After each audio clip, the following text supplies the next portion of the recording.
오늘은 국산차 중에서 가장 저렴한 차인 기아의 모닝입니다. 현재 26년식이라고 등록된 모닝을 제가 한번 렌트를 해봤습니다. 실제로도 이거 차대 번호를 보면은 2026년 4월에 생산된 차량이라고 나와 있거든요. 근데 공식적으로는 2026이 없기 때문에 어떻게 보면은 2025 모닝 끝물에 가까운 모닝입니다. 근데 이게 인수하는 날 보니까 2027 모닝이 출시가 되었더라고요. 세상에나. 2027 모닝이 출시가 되지 않았더라면은 원래대로 이제 저의 본편 시승기를 만들 계획이었는데 2027 모닝이 출시가 되었기 때문에 2027 모닝에서 달라진 점을 보고 또 이제 끝물이라고 볼 수 있는 2025와 어떤 기본기가 또 달라졌는지, 옵션은 또 어떤 것들이 바뀌었는지 한번 보도록 해보겠습니다. 현재 이 차량의 트림은 프레스티지입니다. 2027 모닝 같은 경우는 3세대 2차 페이스리프트 이후 세 번째 연식 변경 모델이거든요. 그래서 뭐가 달라졌냐? 일단 전 트림에 LED 맵램프가 기본 적용이 됩니다. 그리고 운전석 에어백이 추가가 되었고, 세 번째로는 시그니처 트림 기준으로 10.25인치 클러스터가 기본으로 적용이 된다라고 합니다. 그리고 마지막으로 실내 컬러 중에서 원래 없었던 컬러인데 아이스 그린이 추가가 되었습니다. 그래서 당연히 달라졌기 때문에 가격도 약간의 상승이 있긴 합니다. 일단 트림은 제가 오늘 렌트한 2025 모닝하고 동일하게 트렌디, 프레스티지, 시그니처, GT라인 똑같은데 평균적으로 134만 원 정도가 오른 1,421만 원부터 시작이라고 합니다. 이 차량 같은 경우는 현재 26년 4월 이제 출고 연식이기 때문에 2025 모닝이거든요. 정확히 말하면. 그래서 가격이 1,395만 원부터 시작입니다. 현재 이 차량은 프레스티지 트림이라 가지고 1,575만 원이에요. 그러니까 신형 모닝과 비교한다면은 중간 트림을 살 수 있는 가격이 지금은 못 산다라는 거죠. 2025 모닝도 그렇고 2027 모닝도 그렇고 이게 부분 변경이 아니고 연식 변경이거든요. 사실 외장에서의 디자인 차이가 있지는 않습니다. 이 차량이 현재 3세대 2차 페이스리프트 모델이라 가지고 굉장히 볼드하고 미래지향적인 디자인으로 설계가 되어 있다라고 합니다. 그래서 디자인 면에 있어서는 굉장히 좀 세련된 느낌이 있어요. 그리고 스타일 옵션을 추가했을 경우에는 지금처럼 이런 벌브 방식이 아니고 LED 헤드라이트가 탑재가 된다라고 합니다. 그리고 최상위 트림 GT라인도 있긴 한데 GT라인 같은 경우는 디자인 특화 트림이라서 이 범퍼 디자인이 엄청나게 예쁜 게 들어갑니다. 근데 기본형도 사실 나쁘지가 않죠. 그리고 모닝의 휠은 14인치, 16인치 이렇게 두 가지밖에 없는데 현재 이 차량은 14인치 사양입니다. 그래서 16인치 휠 옵션을 안 넣었을 경우에 리어는 디스크가 아닌 드럼 방식의 브레이크가 탑재가 됩니다. 근데 이제 16인치를 넣었을 경우에는 디스크 브레이크와 함께 전자식 파킹 브레이크 EPB 시스템이 또 적용이 된다라고 합니다. 그래서 이런 효율적인 차량에 인치업이 되는 거는 조금 이제 호불호가 강할 수가 있긴 한데 이 16인치 휠 옵션과 디스크 브레이크 방식과 EPB 브레이크 시스템이 묶여 있다는 거는 조금 아쉽습니다. 뭔가 너 오토보드 쓸 거야? 그러면 16인치 휠 강제로 넣어. 약간 이런 느낌이라서 살짝 좀 아쉬운 옵션 구성이지 않나 싶어요. 그래서 현행 모닝 같은 경우는 3세대이긴 합니다. 굉장히 좀 사골에 가까운 차량이라고 할 수가 있죠. 차량의 연식을 확인하는 것 중에 이렇게 도어를 열게 되면은 보통 국산차는 여기 이쪽에 이제 연식을 확인할 수 있는 딱지가 붙어 있거든요. 이 차량은 현재 26년 4월 달에 출고가 된 차량이기 때문에 얘가 한 달만 늦게 나왔더라면은 2027이었을 텐데 굉장히 끝물이긴 하죠. 그리고 주유구는 뒷바퀴 바로 위쪽에 있긴 합니다. 이게 터치 방식이 아니네. 바닥에 레버를 당기면 오픈이 됩니다. 후면부도 스타일 옵션을 추가하게 되면 LED 테일라이트가 탑재가 됩니다. 현재 이 차량은 벌브 타입이 들어가요. 라이트 방식이 바뀌는 것만으로도 세련됨을 느낄 수가 있는데 또 나쁘지는 않은 것 같습니다. 그리고 범퍼 아래쪽에도 이렇게 하이글로스 들어가 있고 실제 머플러는 꼬챙이 형식으로 나와 있습니다. 트렁크 버튼은 기아 엠블럼 위쪽을 누르면 이렇게 열립니다. 당연히 경차기 때문에 전동 트렁크는 없고 기본 적재 용량은 255리터에 2열 폴딩 시에는 1010리터까지 확장이 됩니다. 일단 경차 라인업 중에서는 모닝이 가장 협소한 공간을 가지고 있습니다. 근데 이게 그게 있다. 안 그래도 적재 공간이 되게 좀 좁은 차량인데 이 트렁크를 막아주는 요 막 있잖아요. 요게 있으니까 뭔가 더 좁아 보여. 그리고 이제는 실내를 한번 들어가 볼게요. 그래서 모닝은 일단 경차고 엔트리급이다 보니까 실내 컬러가 블랙 컬러만 있을 것 같은데 의외로 4가지나 있습니다. 원래는 이제 블랙, 브라운, 다크 그린까지 있었는데 2027 모닝부터는 신규 컬러 아이스 그린이 추가가 된다라고 합니다. 그래서 진짜 가장 밝은 컬러거든요. 제가 입은 옷이랑 거의 비슷한 컬러에 시트가 들어갑니다. 그리고 그 컬러가 송풍구에도 들어가고 이 기어 레버 안쪽에 가니쉬 있거든요. 여기에도 아이스 그린 컬러가 들어간다라고 합니다. 뭔가 이제 컬러 변경만으로도 좀 약간의 화사함을 느껴줄 수 있게 해주지 않을까 싶어요. 아직 이게 2027 모닝이 출시가 된 건지 출고가 되진 않았거든요. 그래서 실물을 보지 못해서 살짝 아쉽습니다. 현재 이 차량은 프레스티지 트림에 8인치 내비게이션 옵션 들어가 있는 사양이에요. 근데 여기서 2027 같은 경우는 뭐가 달라졌냐? 프레스티지 트림 기준으로 지금 이게 지도 들어가 있잖아요. 내비를 넣었을 때 클러스터가 요게 아니에요. 10.25인치 디지털 클러스터가 들어간다라고 합니다. 그리고 시그니처 트림으로 갔을 때에는 기본으로 넣어줘요. 요게 제가 지금 타고 있는 2025 모닝하고 가장 큰 다른 점이지 않을까 싶습니다. 그리고 이외에도 위쪽에 룸램프 있잖아요. 지금 요 차량 같은 경우는 룸램프를 켜면은 약간 호박등? 약간 노란등이 나오잖아요. 근데 2027 모닝부터는 LED 등이 탑재가 된다라고 합니다. 그리고 제가 차를 뜯을 수는 없는데 2027 모닝 같은 경우는 여기 운전석에 무릎 에어백이 기본으로 하나가 더 추가가 된다라고 합니다. 특히 제가 타고 있는 2025 모닝 같은 경우도 2024와 비교했을 때 달라진 점이 있는데 전방 충돌 방지 보조와 차로 유지 보조가 기본으로 들어갑니다. 이게 원래는 옵션을 넣어야지 냈거든요. 그거 아니면은 이제 좀 최고 트림으로 가야지 넣어줬었는데 2025 연식의 모닝부터는 이게 기본이다라는 거죠. 그래서 확실히 신형 느낌을 주려면은 뭐 풀체인지라든지 페이스 리프트 때 바로 구매하는 것도 좋긴 하지만 연식 변경 때 구매하는 것도 이런 디테일한 포인트가 좀 더 좋아지는 거잖아요. 그래서 연식 변경 버전도 개인적으로 좀 괜찮다라고 느껴집니다. 그래도 나름 이렇게 약간의 라이트 그레이 이런 투톤이 들어가 있기도 하고 암레스트도 조그맣지만 있긴 합니다. 이 안쪽에 심지어 약간의 수납 공간도 있어요. 뭐 차키 정도 놓을 수 있는 공간이 나오는 것 같습니다. 요 디지털 키는 요거는 이제 기본 트림은 안 들어가는데 프레스티지부터는 요걸로 들어갑니다. 그러니까 기본 트림은 요게 아니고 완전 물리적인 키 있잖아요. 그게 들어가요. 그리고 16인치 휠 옵션을 안 넣게 되면은 닭다리 방식의 사이드 브레이크, 그리고 프레스티지 트림 같은 경우는 열선을 포함해서 이렇게 통풍 시트까지 들어갑니다. 다만 요거는 이제 운전석만 들어가고 조수석은 없어요. 가변 방식의 컵홀더, 그리고 C타입 충전 포트, USB 포트, 또 요게 매뉴얼 에어컨이 아니고 나름 프로토 에어컨이에요. 그래서 이게 오토 모드가 있거든요. 기본적인 매뉴얼과 비교했을 때 디자인이 조금 다릅니다. 그리고 폼 프로젝션도 가능하긴 한데 요거는 이제 무선은 아니고 유선으로 하면은 되긴 합니다.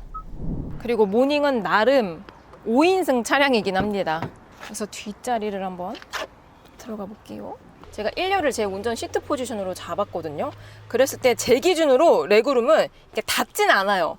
한 뼘 정도가 간신히 나오고 있고 헤드룸도 한 주먹 하나 반? 그 정도가 나오고 있긴 합니다. 그러니까 탈 수는 있어요. 하지만 뭔가 막 그렇게 막 엄청나게 여유롭지는 않다입니다. 그리고 경차 3대장 레이나 캐스퍼와 비교했을 때 모닝은 실내 공간이 가장 협소한 편에 속합니다. 그러니까 1렬은 괜찮거든요. 여기 앞자리는 괜찮은데 뒷자리는 조금 슬림한 체격의 분들이 타셔야 되겠다. 네, 그렇게 느껴집니다. 그래서 모닝은 여기 에어벤트가 없거든요. 그래서 2열은 에어컨을 쓸 수가 없습니다. 그것도 제일 밑에 쪽에는 C타입의 충전 포트 있기는 해요. 그리고 시트 백 포켓도 여기 운전석은 없거든요. 근데 조수석 쪽에는 시트 백 포켓이 있기는 합니다. 센터턱도 아예 없는 건 아니지만 이 정도 올라와 있어서 뭐 불편한 수준은 아닐 것 같긴 합니다. 그리고 도어 트림도 생짜 플라스틱, 이건 1열과 동일해요. 그리고 약간의 도어 포켓 있고 윈도우 버튼. 경차는 사실 효율성을 위해서 타는 거기 때문에 자꾸 뭘 바라고 기대하게 되면 실망할 수가 있거든요. 근데 이 정도면 그래도 나쁘지 않은 것 같긴 합니다. 시트 포지션도 너무 서 있진 않는 것 같아요. 근데 리클라이닝은 별도로 되진 않습니다. 야, 근데 이게 중앙 시트는 사람이 못 앉겠는데? 여기까지는 괜찮거든요. 여기가 중앙 시트입니다. 그리고 시트 벨트가 있어요. 그러니까 얘는 5인승인 거죠. 여기 이렇게 헤드레스트도 있고. 그래서 중앙 시트를 한번 앉아보면 야, 쉽진 않아. 일단 센터에 요 1열 암레스트 때문에 발을 둘 공간이 없습니다. 완전 애기 발이 아닌 이상 요 내 발을 어찌할 바를 모르겠고, 그리고 시트 좌판이 못 앉겠는데? 그래서 만약에 여기서 벨트를 메고 간다 치면은 이거 어딨냐? 어머, 야, 벨트 매는데 힘 다 쓴다. 그래서 지금 2열 가운데 좌석 앉았거든요. 야, 여긴 진짜 연행되는 수준이다. 이 시트 벨트를 해주는 데가 제 엉덩이를 찔러가지고 너무 불편해요. 그러면은 여기 앉는 사람하고 또 이제 싸움이 날 수가 있어서 이거는 되게 불편하다. 그래도 나름 아이소픽스가 들어가 있어서 카시트 장착이 가능하긴 합니다. 자, 그럼 출발을 해보겠습니다. 이렇게 작은 차 탔을 때 이런 게 좋아요. 좁은 길을 가더라도 거침이 없다. 요즘 신차들이 점점 차량의 크기가 커지고 있잖아요. 근데 이렇게 작은 차들은 어느 길을 가더라도 스트레스가 없다는 게 어찌 보면 가장 큰 장점이지 않을까 싶습니다. 살짝 더워서 오늘 에어컨을 1단으로 틀고 갈게요. 저는 2026 연식의 2025 모닝 프레스티지 트림을 타고 이제 드디어 주행을 하고 있습니다. 여기는 방직턱 살짝 많은 구간이거든요.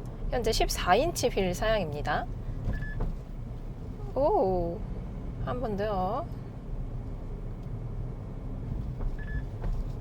나름 괜찮아. 근데 정말 아쉬운 게 있다면 이게 트림마다 좀 다른 것 같긴 한데, 프레스티지 트림에 10.25인치 클러스터가 없는 거 기준으로 타이어 공기압을 볼 수가 없습니다. 적정 공기압이다 라고 생각을 하고 느껴본다면 그래도 나름 경차 중에는 나쁘지 않은 하체 감각을 가지고 있어요. 왜냐면 모닝 같은 경우는 경차긴 하지만 시트 포지션이 레이나 캐스퍼와 비교했을 때 조금 세단 승용에 가까운 시트 포지션을 가지고 있습니다. 그래서 오히려 이게 운전할 때 편안하거든요. 그래서 뭔가 그냥 세단을 탄 것 같기도 하고 편안합니다. 자, 이제 도로 흐름을 타서 주행을 하고 있는데요. 여기가 간헐적으로 이렇게 노면 상태가 안 좋은 구간입니다.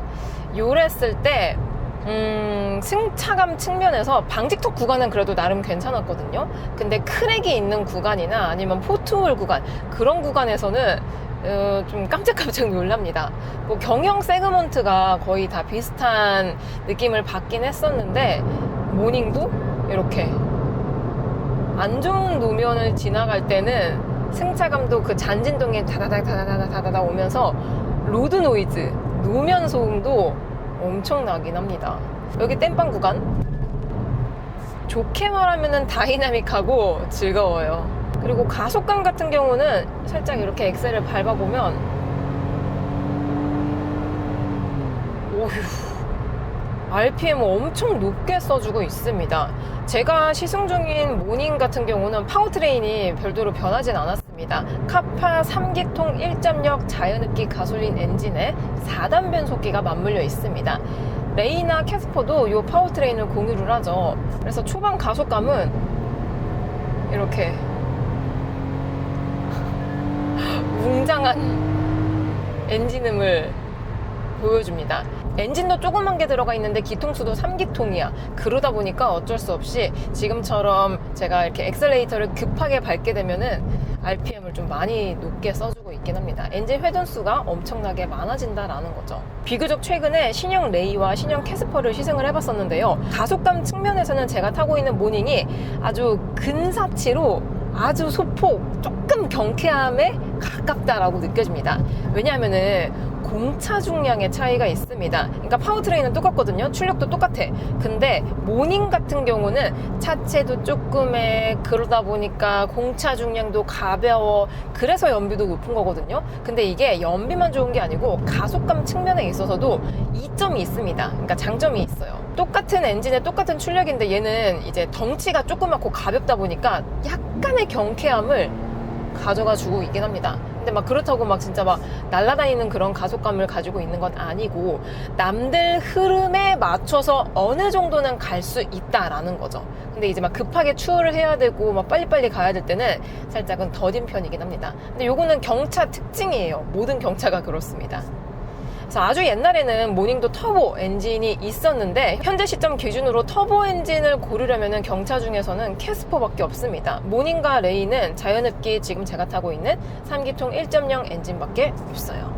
그래서 출력은 76마력의 9.7토크를 가지고 있긴 하지만 나름 약간의 경쾌함을 가지고 있다 보니까 고속주행 말고요, 시내주행 있잖아요, 막히는. 특히 지금 여기가 서울이라서 서울 중심부에서는 요 정도 가속감이면 그래도 막 엄청 막 답답하게 느껴지지는 않지 않을까 싶습니다. 그래서 제가 타고 있는 요 1.0 가솔린 자연흡기 조합이 사실 아주 진짜 한 10몇 년 전부터 쓰고 있었던 아주 오래된 파워트레인입니다. 얘가 진짜 뭐 풀체인지라든지 페이스리프트를 거친 모델이라면은 적어도 똑같은 엔진과 변속기를 쓰더라도 엔진 매핀이나 변속기 로직 튜닝을 좀 바꿀 수가 있어요. 명분이 있으니까. 근데 대다수의 연식 변경 모델들은 파워트레인에 손을 거의 안 댑니다. 웬만큼 진짜 뭐 중대 그런 뭐 이슈가 있지 않은 이상 웬만해서 손은 안 댄단 말이에요. 그래서 제가 타고 있는 2026년식의 2025 모닝과 며칠 전에 출시된 2027 모닝과의 성능의 차이점은 없지 않을까 싶습니다. 현재는 약간 곡선로를 주행하고 있습니다. 이랬을 때 조향감이, 피드백이 나쁘지 않아요. 왜냐면은 차도 조그맣고 휠베이스도 작단 말이에요. 그러다 보니까 이게 조향이라든지 이런 기능이 좀 좋은 게 들어가 있지 않음에도 불구하고 차 자체가 작다 보니까 피드백이 금방금방 따라옵니다. 그래서 뭔가 답답한 느낌은 또 없습니다. 여기에 또 이제 핸들 보조, 차선 보조도 들어가 있기 때문에 어느 정도의 보조는 또 해주고 있어요. 당연히 윗 세그먼트와 비교한다면 디테일의 차이가 있긴 하지만 그래도 경영임에도 불구하고 이러한 옵션이 있다. 지금 핸들을 잡으세요 라고 문구가 떴는데 이랬을 때 그립 감지는 아니고 토크 방식이긴 합니다. 요즘 수입차들 중에서 이제 주행 보조 기능이 훨씬 좋은 게 들어가 있겠죠. 가격이 비쌀수록. 근데 이게 법규라든지 인증 문제 때문에 차선 보조와 핸들 보조 안 되는 브랜드 있거든요. 아시죠? 근데 그런 거와 또 비교를 한다면 모닝은 지금 얘가 신차가로 1,400만 원대부터 시작인데 핸들 보조와 차선 보조가 된다. 여기서 급 조향도 한번 해볼게요. 이게 거동성이 되게 좋아요. 이게 조그만 차를 탔을 때 운전의 재미가 있다라고 말을 하는 요소 중에 하나가 차가 금방금방 따라와줘요. 운전자가 의도한 대로 빨리빨리 따라와주기 때문에 여기서 오는 즐거움이 있고 그러다 보니까 안정감도 느껴지고. 맞아요. 이 작은 차의 장점이 이런 거예요. 지금은 약간 오르막 구간을 주행하고 있습니다. 또 에어컨은 1단으로 틀어놓긴 했거든요. 근데 과거 경차와 비교한다면 요즘 경차는 그래도 출력이 일상 주행 기준으로 보았을 때 진짜 너무 답답하지 않게 세팅을 잘 해놨습니다. 진짜 옛날 경차들 같은 경우는 진짜 오르막 뭐 에어컨 틀고 갈 수가 없었거든요. 뭐 차가 너무 힘들어하고. 근데 요즘 신차 기준으로 봤을 때에는 터보차저가 달려있으면 더 좋긴 하지만 터보차저가 없더라도 못 가진 않아요. 못 가지는 않습니다. 현재는 아주 막히는 시내에 진입을 했습니다. 사실 이런 시내 구간에서는 큰 차보다는 작은 차가 훨씬 활용성이나 편리함이 더 크거든요. 순간 출력을 내는 거는 좀 굼뛴 성향을 가지고 있지만 시내처럼 빨리빨리 이렇게 차선 변경을 하고 빨리빨리 가야 될 때는 또 괜찮은 것 같아요. 자, 여기는 보행자와 차가 같이 다니는 이면도로입니다. 그리고 심지어 도로폭도 굉장히 좁거든요. 그래서 여기가 큰 차로 다니면 엄청 힘든 구간인데, 야, 모닝으로 오니까 도로폭이 엄청나게 여유로워요. 이거 뭐야 이거? 제가 그래서 이 구간을 잘 안 가거든요. 이게 바로 경차의 장점이다 라는 거죠. 봐봐요. 여기가 이렇게 도로도 좁은데 버스까지 다니거든요. 마을버스. 그래서 큰 차, 특히 이제 요즘 뭐 대형 SUV들 많이 나오잖아요. 대형 세단이라든지. 그런 차량으로 오게 되면 정말 진짜 막 너무 불안하게 지나가야 되는데 경차는 뭐 그냥 뭐 신경 쓸 거 없이 그냥 휙휙 지나갈 수가 있네요.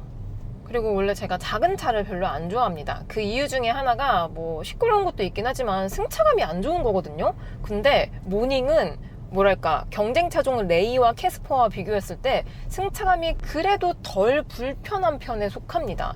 지금쯤이면 제가 허리가 아파야 돼요. 물론 그렇다고 엄청 편안하지는 않습니다. 하지만 경쟁 차종들과 비교했을 때에는 그래도 조금 탈만하다 싶은 수준인 것 같아요. 여기도 진짜 이게 차가 들어가는 차와 나오는 차 둘 다 가야 되는데 여기 또 이제 보행자까지 있어가지고 진짜 좁거든요. 여기가 다른 차로 왔으면 또 이렇게 봐야 됐었는데 모닝으로 오니까 그냥 쑥쑥 지나가게 돼요. 이래서 큰 차 타시는 분들이 세컨카로 모닝 이런 거 하나쯤 끌고 다니시는 것 같습니다. 모닝은 14인치 기준으로 복합 연비가 최대 14.7km가 나온다라고 하는데요. 현재 저는 약 100km 정도 주행을 했고 고속 주행 7? 막히는 주행 3? 7대3 정도 주행했을 때 트릭 컴퓨터상 연비가 현재 15.4km가 나오고 있습니다.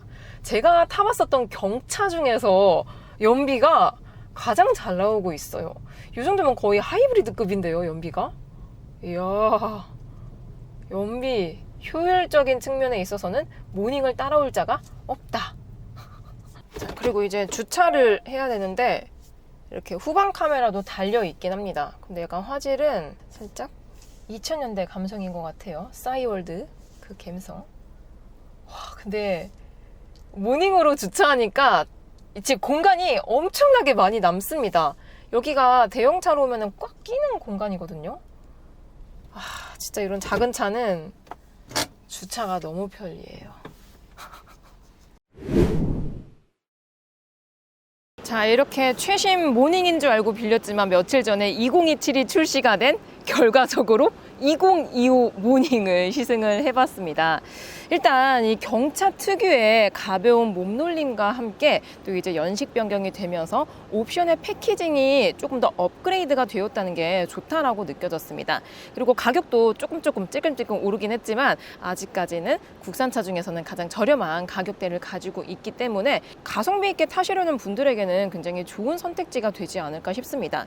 그리고 경차 3대장 레이와 캐스퍼와 비교했을 때 모닝의 가장 큰 장점은 연비지 않을까 싶습니다. 실제로도 레이, 캐스퍼와 비교했을 때 모닝이 연비가 가장 좋아요. 그렇기 때문에 효율성에 있어서는 모닝만한 차가 없다라고 느껴졌습니다. 그럼 저는 다음 영상으로 찾아뵙도록 할게요. 안녕.